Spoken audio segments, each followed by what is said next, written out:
Ողջույն բարեկամներ, մեր հերթական նախաձեռնության մասին եմ ուզում խոսել, որը տեղադրել ենք iDraft.am կայք կառավարության որոշման փոփոխության, որ վերաբերում է Ղարաբաղից տեղահանված մեր հայրենակիցների բնակապահովման ծրագրին։ Նախ ուզում եմ տեղեկացնել, որ մինչ օրս մոտ 5700 հավաստագիր է արդեն տրամադրվել եւ մոտ 2600-ն էլ իրացվել, եւ այս թվերը ամեն օր աճում են, ինչը խոսում է նրա մասին, որ մենք լուծում ենք մեր հայրենակիցների բնակապահովման ծրագիրը աստիճանաբար եւ ամեն օր ավելի լայն թափով, սակայն նաեւ մենք լսում ենք մեր հայրենակիցներին, ինչպես պաշտոնական հանդիպումների ժամանակ, այնպես էլ ամենօրյա մեր աշխատանքում այս ծրագիրը պարբերաբար փոփոխությունների է ենթարկվում,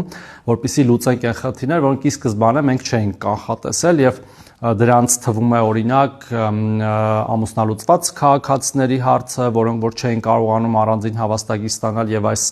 որոշումով կփորձենք լուծել դրական մնացորդի օգտագործման ավելի մեծ հնարավորություններ ենք տալիս տարածքում վերակառուցման, նոր հողամասում նոր շենքի ինչ որ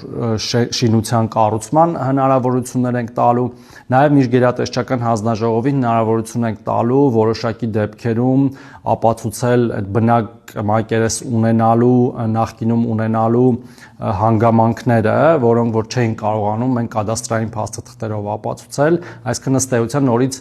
հնարավորություն ենք տալու քաղաքացիներին օգտվել հավաստագրերից, նաև հնարավորություն կտանք հավանաբար հավաստագրերի վերամիավորման կամ միավորման, այսպես ասած, երբ որ արդեն տրված հավաստագիր կա եւ մեկ ուրիշ ընտանիքի հավաստագիր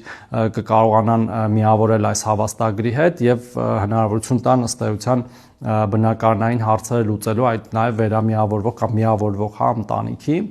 սա եւս մեկ անգամ ապացուցում է, որ մենք ականջալուր ենք մեր հայրենակիցների խնդիրներին եւ ուզում ենք, որ նրանք ամբողջությամբ տնավորվեն Հայաստանի Հանրապետությունում, լուծելով նախ եւ առաջ իրենց բնակարանային ապահովման հարցերը, ինչպես նաեւ մնացած բոլոր հարցերը։ Խնդրում եմ